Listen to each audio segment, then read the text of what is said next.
पूर्वोत्तर में कई इलाकों में आफ्स्पा हटाए जाने के बाद ये मांग अब जम्मू कश्मीर से फिर से उठने लगी है। सरकार ने इस बात के संकेत दिए हैं कि वो इस पर विचार कर सकती है।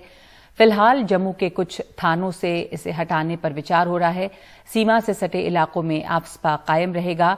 घाटी में कोई बदलाव नहीं होगा। सेना अपने आसपास कार्रवाई नहीं कर पाएगी। सेना को लोकल प्रशासन की मदद लेनी होगी।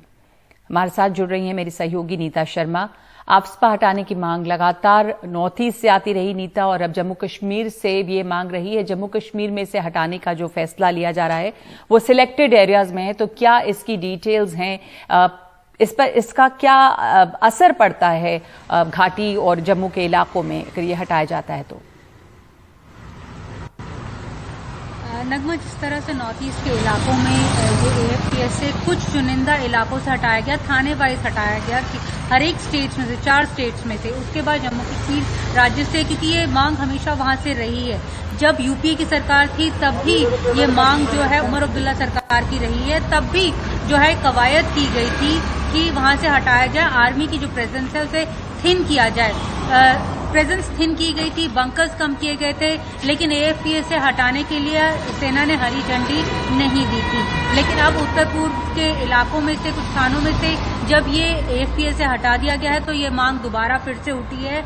जो राजनीतिक पार्टियां हैं जम्मू कश्मीर घाटी की, चाहे नेशनल कॉन्फ्रेंस हो या PDP हो, दोनों मांग कर रही हैं कि क्योंकि खुद केंद्र सरकार कह रही है कि हालात वहां पर बेहतर हुए हैं, जो वायलेंस लेवल्स हैं वो कम हुए हैं, इन्फिल्ट्रेशन लेवल जो हैं वो कम हुए हैं। खुद केंद्रीय गृह मंत्रालय के आंकड़े हैं नगमा के 2018 में जहां 143 घुसपैठ की घटनाएं सामने आई थी, 2019 में 51 आई थी और 2020 में ये घट के 34 रह गई हैं।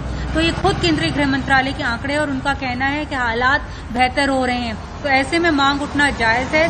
जो एक नेसेंट स्टेज पे जो डिस्कशन है with in government security agencies, वो ये है कि जो जम्मू के कुछ इलाके हैं, क्योंकि ये जो AFPS से है ये जम्मू कश्मीर में पहले कश्मीर घाटी में 1990 में लगाया गया था, जिसमें 2 डिस्ट्रिक्ट उधमपुर और साथ में राजौरी जम्मू के, उन्हें इंक्लूड किया गया था।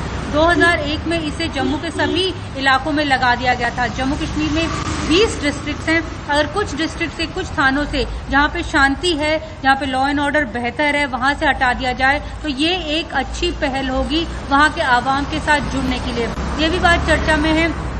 तो डीलिमिटेशन प्रोसेस जो है वो स्टार्ट हो चुका है, हो जाएगा भी मई में। प्रधानमंत्री नरेंद्र मोदी 24 अप्रैल को जम्मू के दौरे के लिए जा रहे हैं। तो ऐसे में जो एक नेसेंट स्टेज पे सिक्योरिटी एजेंसी डिस्कस कर रही हैं वो ये है कि कहीं चुनिंदा थानों में अगर जम्मू में से ये अगर हटा लिया जाता है तो वहां के आवाम के साथ कनेक्ट करने के लिए एक बहुत बड़ी पहल होगी। जी, आवाम के साथ जुड़ने के लिए एक बहुत बड़ी पहल होगी ये। इससे सेना की जो पावर्स हैं उसमें कुछ कमी आएगी। सेना को लोकल जो पुलिस है उसकी मदद इसमें लेनी होगी कार्रवाई में।